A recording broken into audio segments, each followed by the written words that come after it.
mon meilleur ami Ricardo et moi avions 19 ans. Au risque de paraître prétentieux, nous venions tous les deux de familles aisées du nord du New Jersey et profitions de nos étés sur la côte du Jersey. Ma maison est à Belmar, dans le New Jersey, et la sienne est à Lavalette. C'était une nuit d'été ordinaire, en semaine, et Ricardo nous conduisait de ma maison à Belmar jusqu'à Lavalette, un trajet d'environ 1 heure. Pour être tout à fait honnête, je préférais traîner chez Ricardo, non seulement parce que c'était un peu plus agréable, mais aussi parce que l'ambiance générale de Lavalette est plus adaptée aux jeunes de notre âge. Si nous ne cherchions pas une fête dans les environs, nous pouvions profiter de quelques verres sur l'une des nombreuses plages privées où nous n'étions techniquement pas censés être. Je pourrais continuer longtemps à parler des choses à faire sur la côte, mais pour être bref, je vais essayer d'aller à l'essentiel. Alors que nous roulions, nous avons convenu d'opter pour une soirée plus tranquille, sans fête ni rien de ce que nous ferions normalement. Nous avons décidé de prendre quelques bières, de rouler un joint et de nous détendre sur l'une des plages privées sous les étoiles. Honnêtement, ça semblait génial. Nous avions fait pas mal la fête avec certains de nos autres amis. Une pause était bien nécessaire.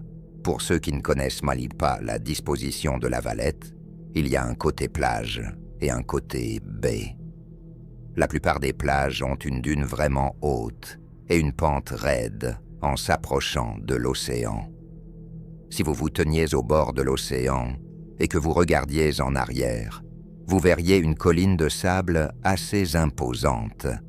Après avoir bu quelques verres chez Ricardo, nous avons pris des vélos dans son garage et nous nous sommes dirigés vers la plage de notre choix. Pour une raison quelconque, Ricardo insistait pour aller plus loin que je n'avais jamais été. Ce que je ne comprenais pas vraiment, puisque toutes les plages étaient à peu près les mêmes. Je ne voyais pas d'inconvénient à faire un plus long trajet à vélo, alors j'ai suivi. Finalement, Ricardo a choisi une plage d'apparence déserte au bout de la route, sans voiture garée. Toutes les maisons de la rue avaient leurs lumières éteintes. En fait, je préférais ça. C'était à l'époque où le cannabis était illégal dans le New Jersey et nous n'étions pas très enthousiastes à l'idée de nous faire prendre. De plus, nous avions quelques boissons avec nous malgré le fait que nous n'avions que 19 ans. Nous avons caché nos vélos sous des buissons, puis nous nous sommes dirigés vers la plage. Nous avons allumé notre joint et fumé sous les étoiles, le seul bruit étant les légères vagues de l'océan et le vent qui les accompagnait. La plage s'étendait à l'infini, dans les 2 directions, et le sable était frais sous nos pieds. Nous sommes devenus progressivement plus ivres, tandis que nous remplissions l'air de rires et de conversations. Finalement, nous nous sommes simplement allongés dans le sable, regardant un ciel rempli d'étoiles, dans l'espoir d'apercevoir une étoile filante. C'est alors que nous l'avons entendu. Je l'ai entendu en premier. C'était presque indétectable. Le son ressemblait à un bourdonnement métallique, un peu comme le son qu'on entendrait dans un immense gymnase, avec de grands projecteurs au plafond. Je ne peux vraiment pas mieux décrire le son. C'était un faible bourdonnement métallique qui ne pouvait absolument pas être causé par quoi que ce soit sur la plage. Je me suis redressé et j'ai regardé Ricardo, et j'ai pu voir le moment où il a commencé à l'entendre aussi. Nous avons tourné nos têtes dans toutes les directions, scrutant l'obscurité à la recherche de la source du bourdonnement. Étrangement, il était difficile de déterminer exactement d'où venait le son. C'était simplement trop faible pour le dire. Nous commencions à avoir peur, mais nous étions trop terrifiés pour bouger. Nous supposions que quoi que ce soit qui faisait ce bruit s'en irait et que nous n'aurions pas à nous en inquiéter.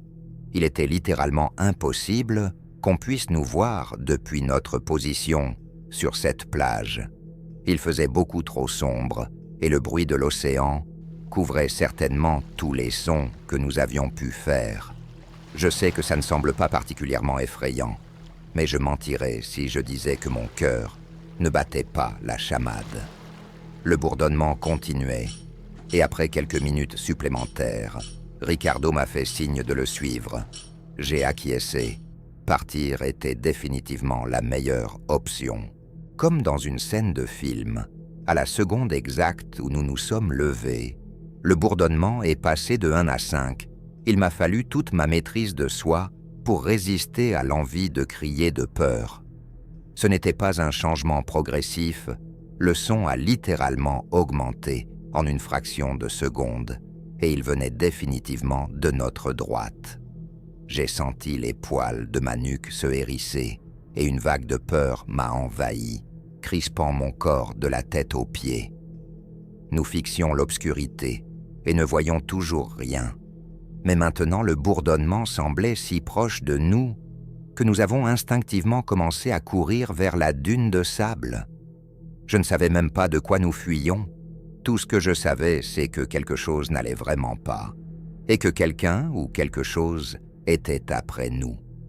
Alors que nous étions à mi-chemin de la dune, j'ai senti Ricardo poser une main ferme sur mon épaule, m'arrêtant brusquement. Au début, j'étais confus, mais ensuite j'ai vu ce sur quoi son regard était fixé. J'ai levé les yeux vers la dune et je l'ai vu.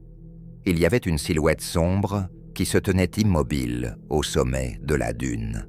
Ses bras étaient étrangement longs, atteignant presque ses genoux. Elle était ridiculement grande et j'étais choqué de voir comment elle arrivait à se tenir si immobile. C'était vraiment terrifiant. Ricardo m'a crié dessus, brisant mon regard fixé sur la silhouette, et nous avons continué à courir, cette fois parallèlement à la plage. Nous avons couru jusqu'à l'entrée de la dune suivante et avons sprinté sur la pente. En arrivant au sommet, nous avons regardé en arrière d'où nous venions. Je me souviens encore de la vue terrifiante qui a suivi.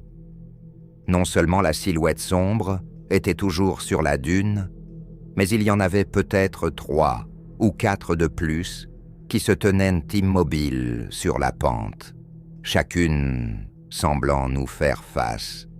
Nous n'avions pas le temps de retourner chercher nos vélos, optant plutôt pour courir tout le chemin jusqu'à la maison. Le lendemain matin, nous avons retracé nos pas, mais n'avons pas pu retrouver ces vélos. Peut-être qu'ils avaient été volés, ou peut-être que celui ou ce qui nous traquait la nuit précédente y était pour quelque chose. Quoi qu'il en soit, je n'ai jamais vécu quelque chose de plus effrayant sur une plage et j'ai encore du mal à expliquer la plupart de ces événements. La chose la plus étrange pour moi est que je n'ai jamais pu déterminer ce qu'était ce bourdonnement et à ce jour, je n'ai rien entendu qui s'en rapproche même de loin.